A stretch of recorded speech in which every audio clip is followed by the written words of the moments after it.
I sat in the emergency room at 3 in the morning, 17 stitches fresh across my forehead from a construction accident that nearly killed me. Blood still stained my work shirt. My father, Harold, stormed into the waiting area, reeking of whiskey, screaming about missed rent payments, while I could barely see straight from the concussion. Without warning, his calloused hand crashed across my face so violently that I tumbled from the plastic chair onto the cold hospital floor, blood filling my mouth, as horrified nurses witnessed the assault. 12 hours earlier, I was operating a crane at Midwest Steel Solutions in Cleveland. Just another ordinary Tuesday morning that would change everything. The autumn air was crisp, and our crew was working on the new downtown office complex that had been my project for 6 months. I took pride in my precision, with the machinery carefully positioning each steel beam exactly where the blueprint specified. My name is Archie, and at 28 years old, I had worked construction for nearly a decade. The job paid well enough to support not just myself, but my younger brother Danny, who had been paralyzed from the waist down in a diving accident 3 years ago. Danny was 23, brilliant with computers, and despite everything life had thrown at him, he maintained an optimism that constantly amazed me. That morning, everything seemed normal until I noticed something wrong with the crane's hydraulic system. The pressure gauge was fluctuating erratically, but my supervisor pushed me to continue working because we were behind schedule. Against my better judgment, I positioned the crane to lift a massive steel girder weighing nearly 4 tons. The hydraulic failure happened without warning. The boom arm jerked violently to the left, and the steel beam swung like a pendulum directly toward the platform where I was standing. I had maybe 2 seconds to react. The beam caught me across the forehead and sent me plummeting 15 feet onto the concrete below. My coworkers rushed to help immediately. Jake, our site foreman, called 911 while Tony and Marcus carefully checked if I could move my arms and legs. Blood was pouring down my face, and I kept drifting in and out of consciousness during the ambulance ride to Cleveland General Hospital. When I finally came to the emergency room, Danny was sitting beside my hospital bed in his wheelchair, his face pale with worry. His brown hair was disheveled, and I could tell he had been crying. Danny always tried to hide his emotions, but his hands were shaking as he gripped the armrests of his chair. "They said you might have a serious concussion," Danny whispered, leaning closer. "The doctors want to keep you for observation, but there's something else you need to know." That's when Danny revealed the nightmare waiting for us at home. Our father Harold had discovered that my rent envelope was $200 short this month. What Danny told me next made my stomach drop even further than the crane accident had. "Dad's been taking money from my medical fund," Danny said, his voice barely audible. "The money Mom left specifically for my treatments and medications. He found out you were short on rent, and he went into one of his rages. He's been drinking since this morning, and he's threatening to throw us both out if you don't come up with $800 immediately." Harold had been unemployed for 6 months ever since Ford closed the factory, where he had worked for 22 years. The plant closure had devastated him, but instead of looking for new work, he had turned to alcohol and gambling. He collected disability benefits supposedly for a back injury, but I suspected he was exaggerating his condition to avoid finding employment. Danny continued explaining how Harold had been gradually stealing from the medical fund our mother Sarah had established before her death from cancer 3 years ago. Sarah had worked double shifts as a nurse to save that money, knowing Danny would need ongoing physical therapy and specialized equipment. "He took almost $600 last week," Danny said, tears forming in his eyes. "When I confronted him, he said I was ungrateful and that I should be paying him rent for the privilege of living in his house." "Archie, I don't know what we're going to do." The irony was devastating. Here I was lying in a hospital bed with 17 stitches in my head from an accident that could have killed me, and our father was more concerned about money than his son's well-being. The pain medication was making me drowsy, but rage was keeping me alert. Danny had been accepted to 3 different community colleges for computer programming, but Harold had been intercepting his mail and hiding the acceptance letters. Danny only found out by accident when he called one of the schools directly to check on his application status. As I processed this information, my head pounding from the concussion, I heard heavy footsteps echoing down the hospital corridor. Danny's eyes widened with fear, and I knew immediately who was approaching.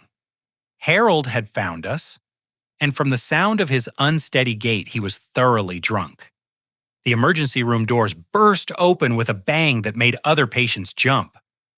Harold stumbled through his work boots, squeaking against the polished floor, his flannel shirt wrinkled and stained with what looked like spilled beer. His gray hair was uncombed, and his bloodshot eyes scanned the room until they locked onto mine. "There you are, you worthless piece of garbage!"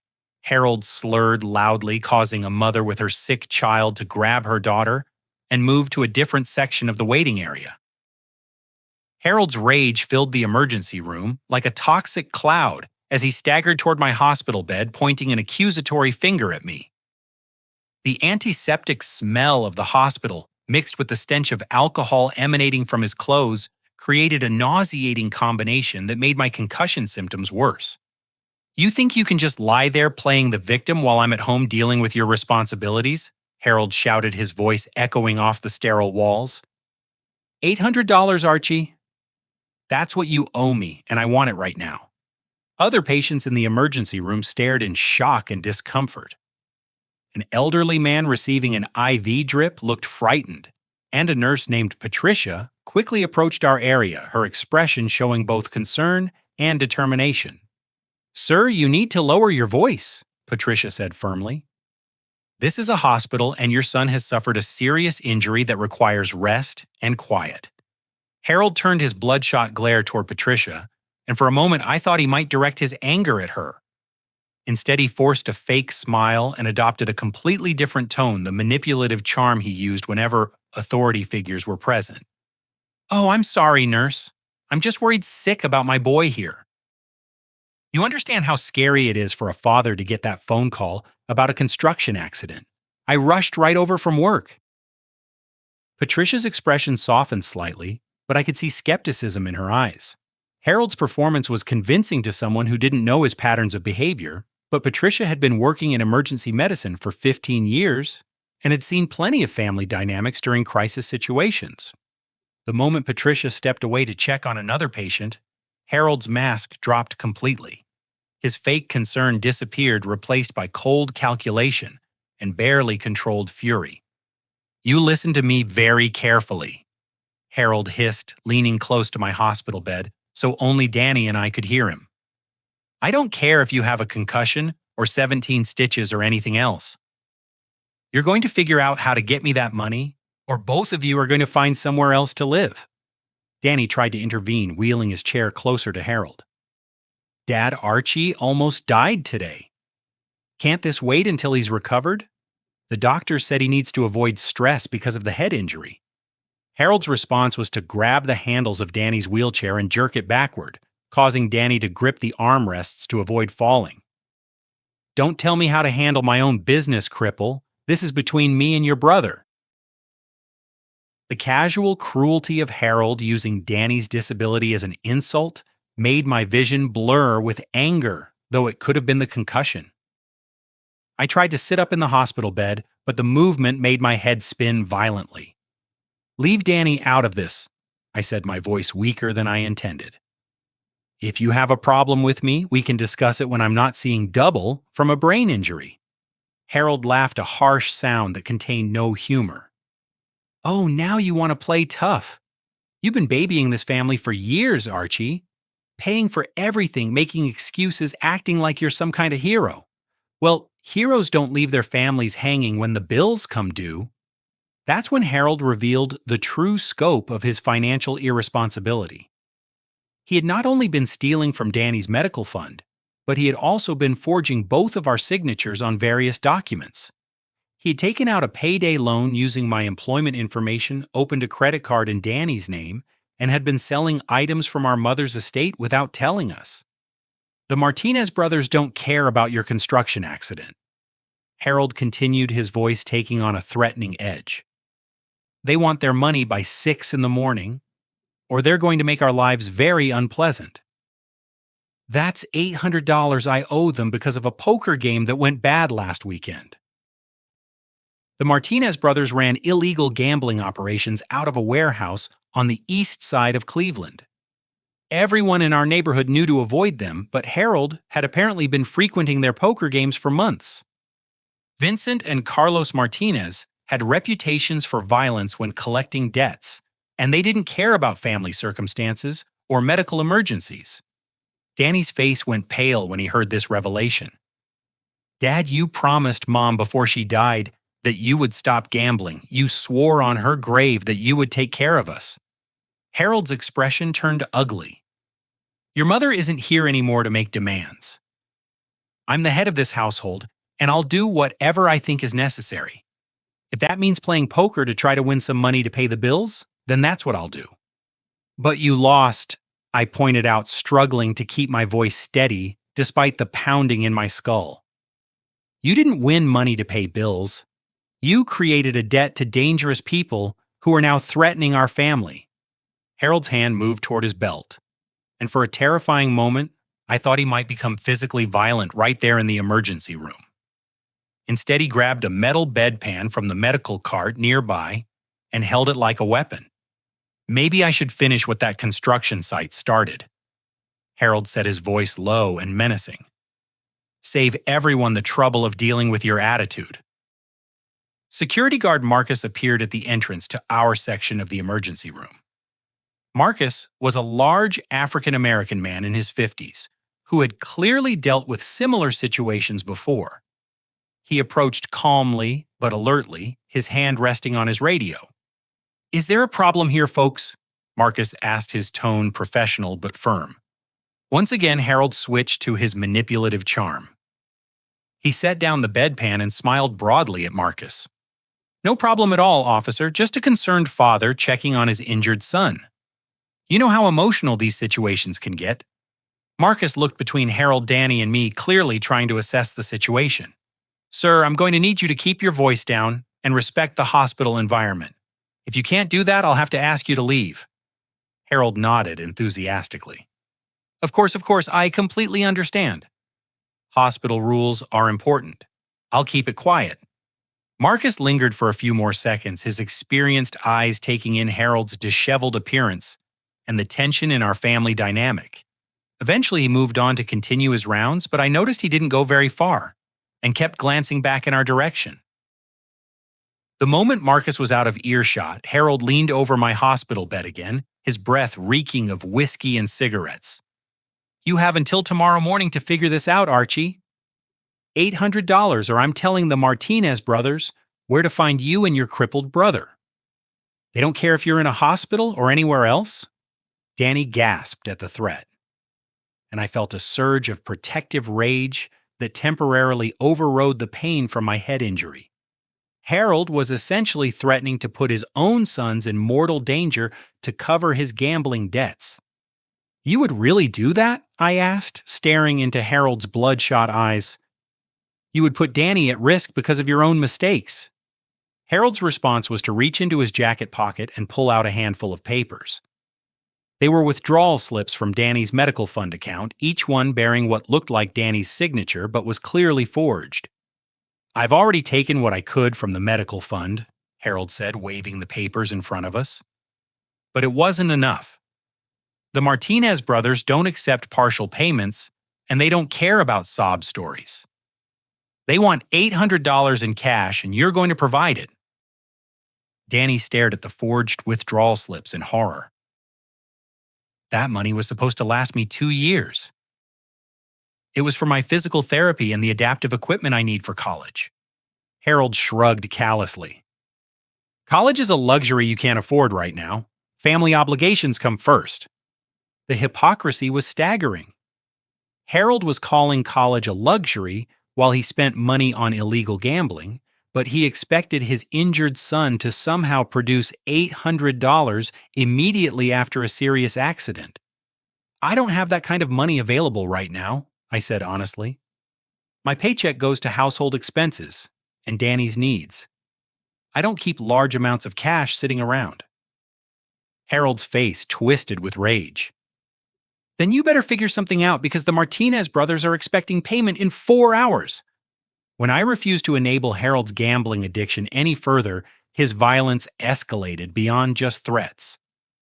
The alcohol had clearly impaired his judgment, and the stress of facing dangerous creditors had pushed him into a desperate state where he was willing to hurt his own children. Harold grabbed the metal bedpan again this time, raising it above his head like he intended to strike me while I lay helpless in the hospital bed. Maybe a matching dent on the other side of your skull will help you understand how serious this situation is. Danny immediately wheeled his chair between Harold and my bed, using his body to shield me from potential attack. Dad, stop your talking about hurting your own son while he's recovering from an accident. This isn't who you raised us to be. Harold's response was to shove Danny's wheelchair backward with such force that it tipped over, sending Danny crashing to the floor. The sound of the wheelchair hitting the linoleum and Danny crying out in pain caused immediate chaos in the emergency room. My protective instincts overrode everything else, including the concussion symptoms and physical weakness. I swung my legs over the side of the hospital bed and lunged at Harold, grabbing his wrist to prevent him from using the bedpan as a weapon. "Get your hands off my brother," I shouted, my vision spinning from the sudden movement, but my grip firm on Harold's arm. Harold was stronger than his appearance suggested. 22 years of factory work had built muscle that alcohol hadn't completely destroyed. We struggled for control of the bedpan while Danny tried to right his wheelchair and get back into it. Nurse Patricia came running along with 2 other medical staff members and security guard Marcus. "Stop this immediately," Patricia commanded, her voice carrying the authority of someone accustomed to emergency situations. During the struggle, something fell out of Harold's jacket pocket. It was a folder containing official-looking documents that scattered across the floor. Danny, despite being on the ground next to his overturned wheelchair, managed to grab several of the papers. "Archie, look at this," Danny said, his voice filled with shock and anger. "These are legal documents. Dad's been trying to have me declared mentally incompetent." The papers Danny held were indeed legal forms partially filled out, requesting a competency hearing for Danny. Harold had been meeting with a lawyer named Robert Stevenson about having Danny declared unable to manage his own affairs, which would give Harold complete control over Danny's disability benefits and any inheritance from our mother. "You've been planning to steal everything from Danny," I said, still gripping Harold's wrist to keep the bedpan away from my head. "The medical fund was just the beginning." Harold tried to jerk free from my grasp, but the hospital staff surrounded us. Marcus took control of the bedpan, while Patricia checked on Danny, helping him back into his wheelchair and examining him for injuries from the fall. "Sir, you need to calm down immediately or I'm calling the police," Marcus said firmly, positioning himself between Harold and the rest of us. Harold was breathing heavily, his face flushed red with exertion and alcohol. "These boys don't understand family responsibility. I'm trying to protect them from their own poor decisions." Nurse Patricia had been caring for Danny during his regular medical appointments for the past 2 years. She knew his mental capabilities were completely intact, and she had witnessed Harold's suspicious behavior during previous visits to the hospital. "Mr. Harold, I've been documenting concerning patterns in Danny's care," Patricia said, her tone professional but stern. "Missed appointments, delayed treatments, and inconsistencies in your explanations for his condition. I've already filed reports with Adult Protective Services about suspected financial abuse." Harold's face went white as he realized his manipulation had been discovered by medical professionals. "You filed reports? You had no right to interfere in family matters." "I have a legal obligation to report suspected abuse of vulnerable adults," Patricia replied. "Danny's medical records show a pattern of neglect that coincides with your financial difficulties." Danny was studying the legal documents more carefully, his computer programming background helping him understand the complex language. "Archie, this competency petition claims I have cognitive impairments that affect my judgment." Dad told the lawyer I can't make decisions about money or medical care. The cruelty of Harold's plan was breathtaking. He wasn't just stealing from Danny's existing funds. He was trying to legally gain permanent control over every aspect of Danny's life. If the competency hearing had succeeded, Danny would have lost the right to attend college, manage his own finances, or make any independent decisions about his future. Danny is one of the most intelligent people I know, I said, looking directly at Harold. His programming skills are exceptional, and his judgment is better than most adults I work with. You know he's competent, but you don't care because stealing from him is easier than finding honest work. Harold made one final attempt to grab the legal documents from Danny, but security guard Marcus stepped between them. Sir, you need to leave the hospital immediately or I will call the Cleveland Police Department. That's when Harold's phone started ringing. The caller ID showed a number he clearly recognized, and his face went even paler than when Patricia mentioned Adult Protective Services. I have to take this, Harold said, his voice suddenly shaky. He answered the phone, and even from several feet away, I could hear the aggressive voice on the other end. It was Vincent Martinez, one of the criminal brothers Harold owed money to. Harold, you better have our money ready. Vincent's voice carried clearly through the phone speaker. $800 in cash, or we're going to pay a visit to your family tonight. We know where you live, and we know you have 2 sons. Harold glanced nervously at the hospital staff surrounding us, realizing his private criminal business was now being overheard by witnesses. Vincent, I'm working on getting the money. I just need a little more time. Time's up, Vincent replied coldly. 6 in the morning was your deadline. It's now 4:30. If we don't have cash in hand in 90 minutes, we're coming to collect in other ways. Officer Rodriguez from the Cleveland Police Department chose that exact moment to walk into the emergency room, responding to the hospital's call about the family disturbance. He was a veteran officer in his 40s, with graying temples and the confident bearing of someone who had dealt with countless domestic situations. Harold ended the phone call quickly, but Officer Rodriguez had heard enough of the conversation to understand that Harold was involved with dangerous people who were making threats against his family. Sir, I'm Officer Rodriguez with Cleveland PD. I need to speak with you about the disturbance that was reported here. Harold's world was collapsing around him. His abuse of Danny had been documented by medical professionals, his competency scheme had been discovered, and now police were involved while he was facing immediate threats from violent criminals. In that moment, watching Harold's panic and desperation, I realized something important. For years, I had been enabling his destructive behavior by covering his mistakes and protecting him from consequences. I had paid his bills, made excuses for his drinking, and allowed him to abuse Danny because I was afraid of what would happen if I didn't keep the peace. But Harold's violence toward Danny and his willingness to endanger both of us to cover gambling debts had crossed a line I couldn't ignore. My little brother needed protection, and I was the only person in a position to provide it. Officer Rodriguez was joined by his partner, Officer Thompson, a younger woman with sharp eyes and a no-nonsense attitude. Both officers immediately recognized they were dealing with a complex situation involving family abuse, financial crimes, and threats from outside criminals. Let's start from the beginning, Officer Rodriguez said, pulling out a notebook. I need to understand what happened here tonight and why hospital staff felt it was necessary to call police. Harold immediately attempted to control the narrative, employing the same manipulation tactics he had used with security guard Marcus. Officer, this is really just a family misunderstanding. My son Archie was injured in a construction accident today, and emotions are running high. Sometimes family discussions get heated, but there's no real problem here. Officer Thompson was studying the overturned wheelchair, the scattered legal documents, and the metal bedpan that Marcus had confiscated. Sir, this looks like more than a heated discussion. Can you explain why your disabled son's wheelchair was knocked over?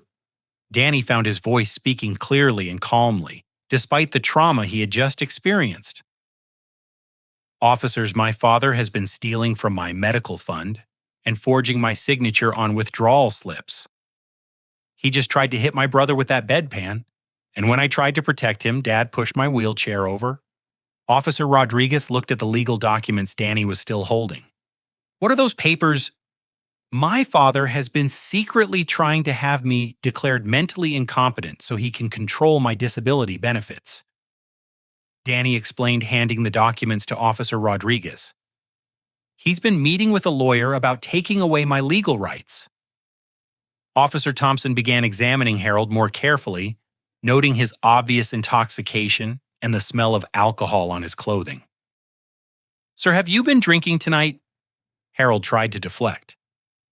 I had one beer with dinner. I'm under stress because of my son's accident. You drove to the hospital while intoxicated, Officer Thompson observed. That's illegal regardless of family emergencies. Meanwhile, Officer Rodriguez was reviewing the legal documents and talking quietly with Nurse Patricia about the suspected financial abuse. Patricia provided a timeline of missed appointments, delayed treatments, and Harold's increasingly suspicious behavior during Danny's medical visits. We've been building a case file with Adult Protective Services for several months, Patricia explained. Danny's care has been compromised because his father has been redirecting money meant for medical expenses. Officer Thompson ran Harold's identification through the police database and discovered additional concerning information. Mr. Harold, you have 3 unpaid citations for public intoxication and a warrant for failure to appear in court for a DUI charge from last month. Harold's panic intensified as he realized the scope of legal troubles he was facing. Those are minor issues. The important thing right now is my son's medical condition. That's when Harold made a critical mistake. His phone rang again, and without thinking, he answered it while standing directly in front of both police officers. Harold, this is Carlos Martinez, the voice said loud enough for everyone to hear. My brother Vincent is getting impatient. We're going to drive over to your house in 1 hour. If you're not there with $800 cash, we're going to assume you're trying to hide from us. Officer Rodriguez immediately stepped closer to Harold. Sir, I need you to stay on that call. Put it on speakerphone. Harold's eyes went wide with terror.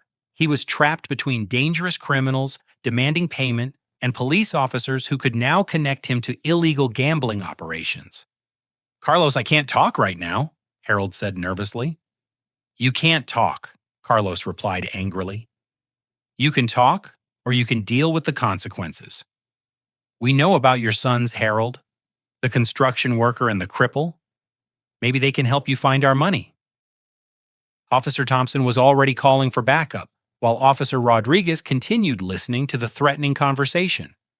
The Martinez brothers had just made explicit threats against Harold's family members, while police officers were witnessing the entire exchange. Carlos, please, I just need more time, Harold pleaded. Time costs extra, Carlos replied coldly. 800 becomes 1,000 if we don't get paid in the next hour. And if we have to track you down, it becomes 1,500 plus interest. Officer Rodriguez motioned for Harold to end the call, then immediately began questioning him about his relationship with the Martinez brothers. Sir, those men just threatened your family while I was standing here listening. That's conspiracy to commit extortion and possibly worse charges. Harold realized he had no choice but to cooperate with police. His gambling debts, combined with the threats against Danny and me, had created a situation where law enforcement was his only protection from violent criminals. I've been playing poker at their warehouse, Harold admitted reluctantly. Last weekend I had bad luck and ended up owing money I don't have. They said they don't take payment plans. Officer Thompson had finished running background checks on the Martinez brothers and found extensive criminal records, including assault, illegal gambling, loan sharking, and extortion. Mr. Harold, you've gotten involved with some very dangerous people. Your sons are in immediate physical danger because of your gambling debts. Danny had been listening to everything with growing understanding of how serious our situation had become. Officers, are we safe? Should Archie and I be worried about these people coming after us? We're going to make sure you're protected, Officer Rodriguez assured him. But this situation requires immediate action on multiple fronts. Officer Thompson contacted Adult Protective Services to expedite Danny's case. while Officer Rodriguez began coordinating with the Cleveland PD's Organized Crime Unit about the Martinez brothers' threats. Hospital social worker Elena arrived to join the investigation. Elena was a veteran professional who had worked with abused and vulnerable adults for over a decade. She quickly reviewed Danny's medical records and the documentation Patricia had been collecting. "This is one of the clearest cases of financial elder abuse I've seen this year," Elena said after reviewing the evidence. "Danny, you're legally entitled to control your own finances and medical decisions. Your father has been violating your rights in multiple ways." Elena explained that Danny qualified for emergency protective services, including temporary housing that would keep him safe from both Harold's abuse and the Martinez brothers' threats. "We can arrange for you to stay in our family crisis center while legal proceedings begin," Elena told Danny. "It's a secure facility with 24-hour support staff." Danny looked at me with concern. "What about Archie?" "He's still recovering from his head injury." Officer Rodriguez had been thinking about the same issue. "Archie, you're not safe at home either. The Martinez brothers specifically mentioned both of you as potential targets." That's when I made the decision that would change everything. Instead of continuing to enable Harold's destructive behavior, I was going to fight back using every legal resource available.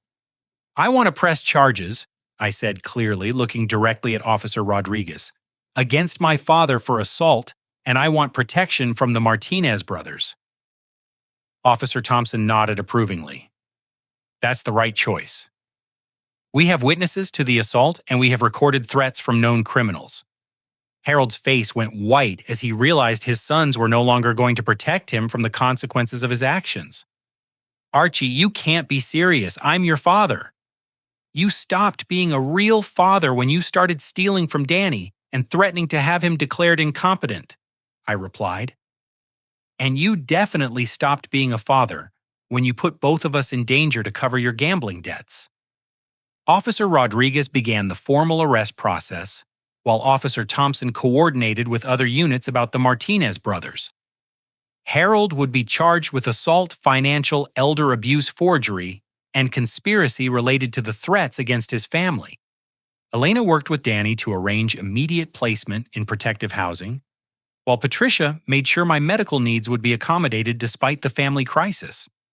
For the first time in years, I felt like Danny and I might actually be safe from Harold's manipulation and abuse. But I also knew the real fight was just beginning. Despite my concussion and the 17 stitches in my forehead, I felt clearer and more determined than I had in years. Watching Harold get arrested for assault and financial abuse was painful, but it was also liberating. For too long, I had been protecting him from the consequences of his choices, and that protection had only enabled worse behavior. Officer Rodriguez finished the arrest paperwork while Officer Thompson coordinated with the Organized Crime Unit about surveillance on the Martinez brothers. Harold would be held pending charges and a bail hearing, which would keep him away from Danny and me for at least the next several days. "Archie, you're going to need legal representation," Officer Rodriguez advised. "Your father has committed serious crimes against you and your brother, and you'll want an attorney who specializes in family law and abuse cases." Hospital social worker Elena had contacts throughout Cleveland's legal aid network. I can recommend Jennifer Walsh from the Disability Rights Legal Center. She works with families exactly like yours, and she often takes cases pro bono when there's clear evidence of abuse. Elena called Jennifer immediately, even though it was nearly 5 in the morning. Jennifer was accustomed to emergency situations and agreed to meet with us at the hospital before her regular office hours began. While we waited for Jennifer to arrive, I started remembering things our mother Sarah had told me before her death from cancer. She'd been worried about Harold's drinking and his treatment of Danny, but she had been too weak from chemotherapy to take action during her final months. "Danny, do you remember Mom giving me that small key before she died?" I asked. "She said something about protecting you when the time comes." Danny's eyes widened with sudden understanding. "The safety deposit box key. She made me promise to remind you about it if Dad ever became dangerous." Sarah had been incredibly thorough in planning for her family's future, even while battling terminal cancer. She had opened a safety deposit box at First National Bank and given me the key with specific instructions that I was only supposed to use it if Harold ever threatened Danny's safety or well-being. I completely forgot about it during everything that happened after Mom's funeral, I admitted. Harold was acting like a grieving widower, and I thought he would honor her memory by taking better care of us. Elena helped us contact the bank's emergency services line to arrange access to the safety deposit box as soon as the bank opened later that morning. She explained that Sarah's final instructions constituted legal grounds for accessing the box, especially given the current circumstances involving Danny's safety. Jennifer Walsh arrived at the hospital just as the sun was rising over Cleveland. She was a woman in her early 40s with silver-streaked brown hair and the confident demeanor of someone who had fought many difficult legal battles. Elena filled me in on the basic situation, Jennifer said, sitting down beside Danny's wheelchair. This appears to be one of the more serious cases of financial elder abuse I've encountered, complicated by threats from outside criminals. Jennifer reviewed all the evidence we had collected: the forged withdrawal slips, the incomplete competency petition, witness statements from hospital staff, police reports documenting Harold's assault, and the Martinez brothers' threats, and documentation from Adult Protective Services. "Danny, you have an exceptionally strong case," Jennifer said after reviewing everything. "Your father's actions constitute multiple felonies, and the evidence is overwhelming. More importantly, we can get emergency court orders to protect your rights and recover your stolen funds." Jennifer explained that we could file for immediate restraining orders against Harold Freeze, his access to any accounts connected to Danny's benefits, and petition for restitution of the stolen money. Additionally, the threats from the Martinez brothers gave us grounds for police protection and possible federal charges if the criminals crossed state lines or used interstate communication to make threats. "The challenge will be recovering the money Harold has already spent on gambling," Jennifer warned. "But we can pursue claims against his assets and garnish any income he receives in the future." Danny had been quiet during most of the legal discussion, but now he spoke up with surprising determination. "I want to do whatever it takes to make sure Dad can't hurt other people this way. If he's willing to abuse his own disabled son, he'll probably find other vulnerable people to victimize." Jennifer smiled approvingly. "That's exactly the right attitude. By standing up for yourself, you're potentially protecting other families from similar abuse."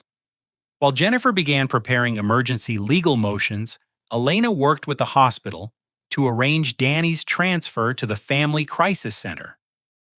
The facility was located in downtown Cleveland and provided secure housing specifically for vulnerable adults who needed protection from family abuse. "You'll have your own accessible apartment with 24-hour support staff," Elena explained to Danny.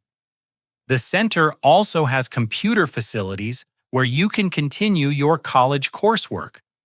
That's when Danny revealed something that brought tears to my eyes. "I've already been accepted to 3 different community colleges for computer programming.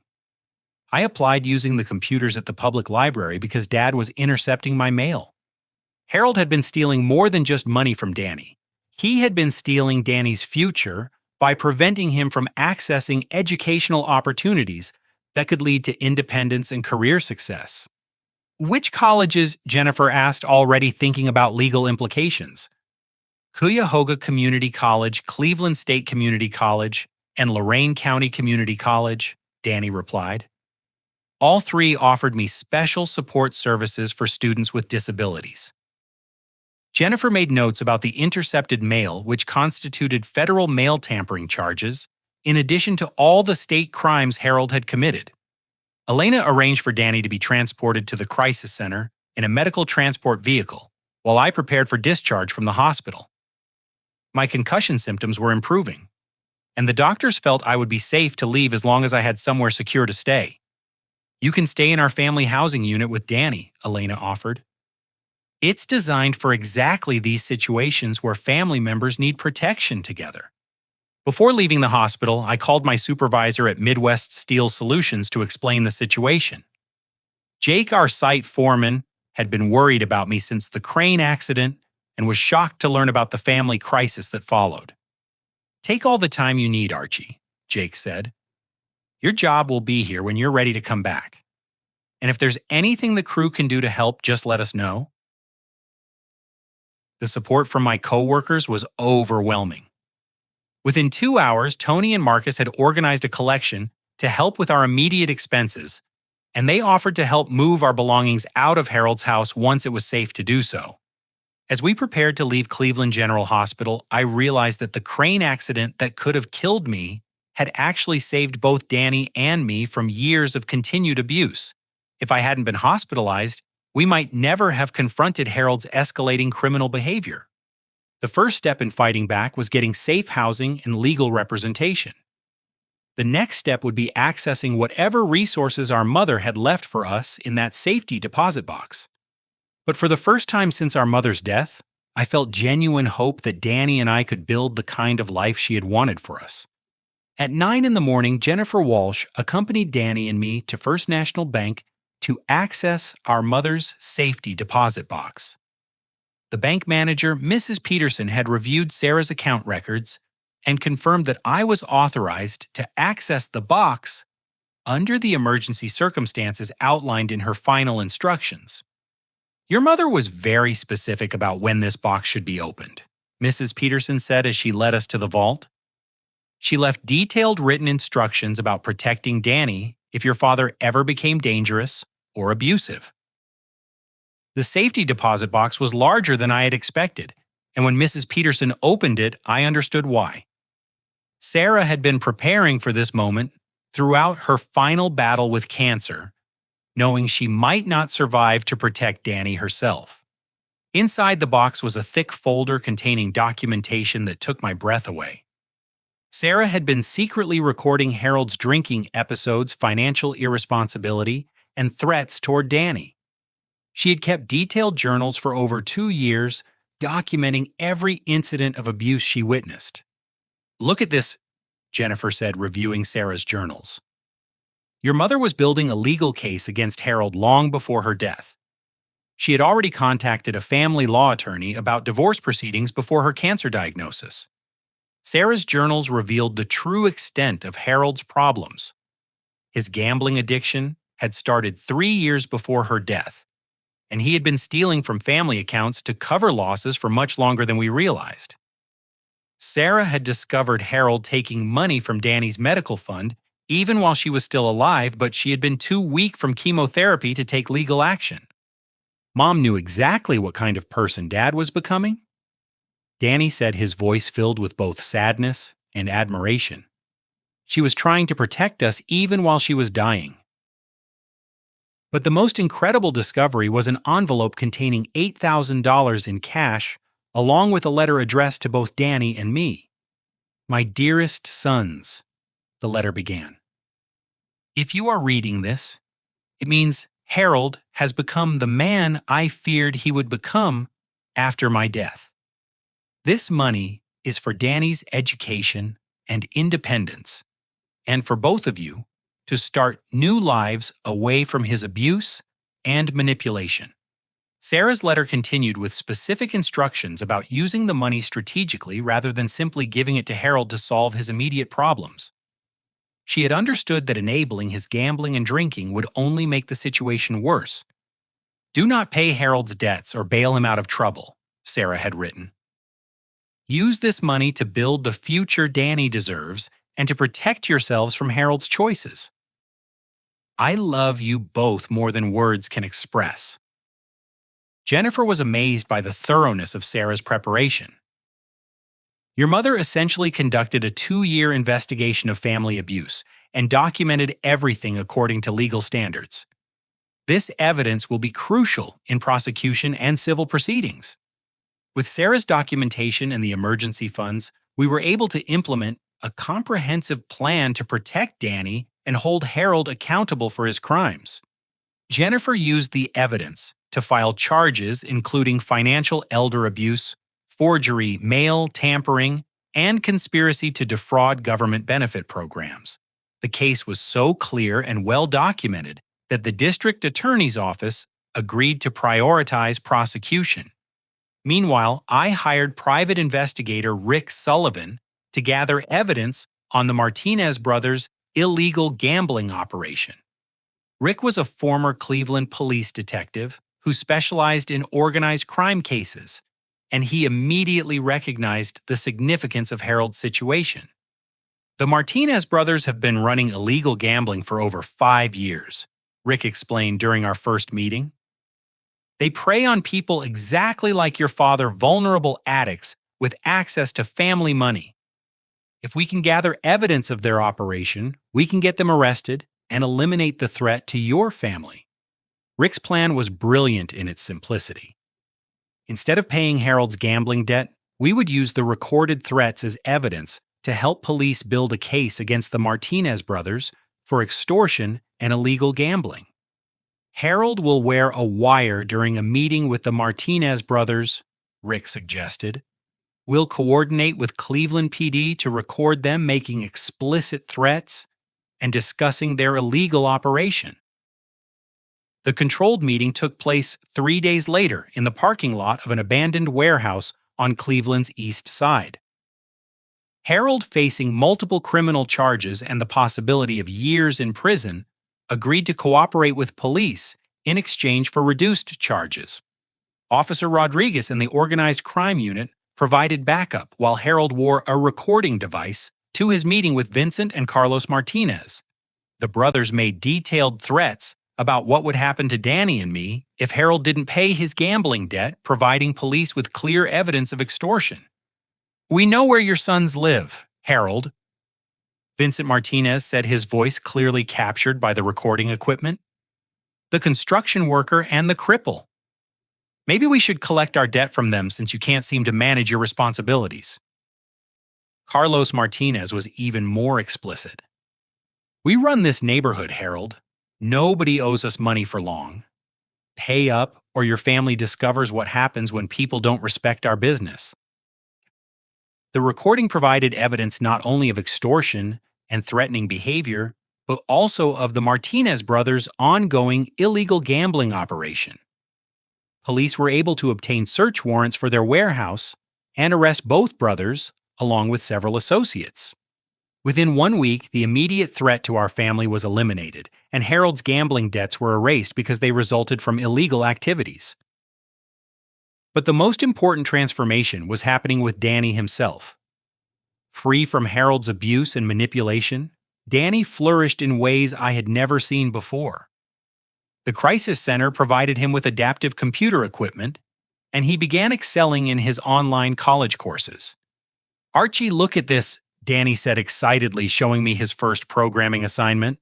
"Professor Martinez says I have natural talent for coding, and she wants to recommend me for an accelerated program." Danny's professors at Cuyahoga Community College were amazed by his skills and determination. Within 2 weeks, they offered him additional support, including internship opportunities with local technology companies that specialized in accessibility software. "There's a startup company called Universal Access Technologies that wants to interview me for a paid internship," Danny explained. "They develop software to help disabled people use computers more effectively. My programming skills combined with my personal experience with disability make me uniquely qualified." The internship offer represented everything Sarah had dreamed of for Danny Independent's career success and the opportunity to use his talents to help others. Meanwhile, Harold's court-appointed therapist, Dr. Rebecca Stevens, provided insight into his behavior and the possibility of rehabilitation. Harold's gambling addiction and abusive behavior escalated significantly after losing his factory job, Dr. Stevens explained. "There's evidence he can recover if he accepts treatment and makes genuine amends to his family." However, Harold would first need to face criminal consequences for his actions and demonstrate consistent change over time before any reconciliation with his sons would be appropriate. The legal proceedings moved quickly due to the overwhelming evidence and Harold's cooperation with police. He was sentenced to 4 months in county jail, followed by court-mandated addiction treatment, and 5 years of supervised probation. As part of his plea agreement, Harold was required to pay restitution for all money stolen from Danny's medical fund and to have no contact with his sons without court supervision. Jennifer Walsh had achieved everything we had hoped for legal protection for Danny: financial recovery of stolen funds, elimination of external threats, and accountability for Harold's criminal behavior. But the most meaningful victory was watching Danny transform from a victim of abuse into an independent young man pursuing his dreams with confidence and determination. 6 months after that terrible night in the emergency room, Danny and I had built completely new lives that honored our mother's dreams for our family. The crane accident that nearly killed me had actually become the catalyst for breaking a cycle of abuse and creating the healthy relationships we deserved. I had fully recovered from my injuries and was promoted to site supervisor at Midwest Steel Solutions. My employer was so impressed by my leadership during the family crisis that they created a new position specifically for me: Safety Innovation Coordinator. My job was to develop new safety protocols to prevent accidents like the one I had experienced. Archie, your recommendations have already prevented 2 potential accidents this month, Jake told me during my performance review. The company wants to implement your safety innovations at all our construction sites across Ohio. The promotion came with a substantial salary increase that allowed me to rent a 2-bedroom accessible apartment near Danny's college. For the first time in our adult lives, we were living independently without fear of Harold's manipulation or abuse. Danny had exceeded everyone's expectations in his computer programming courses and landed a paid internship with Universal Access Technologies. The company specialized in developing software that helped disabled people navigate digital environments more effectively. "Look at this project I'm working on," Danny said enthusiastically, showing me his latest programming assignment. It's voice recognition software that helps people with mobility limitations control their computers without using traditional keyboards. Danny's supervisors at Universal Access Technologies were so impressed with his work that they offered him a full-time position even before he completed his degree. His programming skills, combined with his personal understanding of disability challenges, made him uniquely valuable to their mission. "They want me to lead a new development team focused on accessibility innovations," Danny explained. "I'll be working with other disabled programmers to create solutions that actually meet the needs of our community." Danny had moved into his own accessible apartment near the technology company's headquarters, achieving the independence our mother had always wanted for him. His transformation from abuse victim to successful professional was remarkable to witness. Harold had served his 4 months in county jail and was now participating in court-mandated addiction treatment through the Cuyahoga County Recovery Program. His therapist, Dr. Rebecca Stevens, reported that he was making genuine progress in understanding how his gambling addiction and drinking had hurt his family. "Harold has acknowledged the harm he caused and is working to make amends," Dr. Stevens explained during our required family meeting. "However, rebuilding trust with his sons will require consistent actions over time, not just words." Harold looked older and thinner than he had 6 months earlier, but his eyes were clearer and he seemed genuinely remorseful about his behavior. "I know I hurt you both terribly," he said during our supervised conversation. "I don't expect forgiveness, but I want you to know I'm working every day to become the father you deserved." Harold had found part-time work at Cleveland Recycling Solutions and was attending Gamblers Anonymous meetings 3 times per week. He was slowly paying restitution for the money he had stolen from Danny's medical fund, though it would take several years to repay everything. "I can't undo the damage I caused," Harold continued, "but I can promise that I'll never again put either of you in danger or steal from your futures."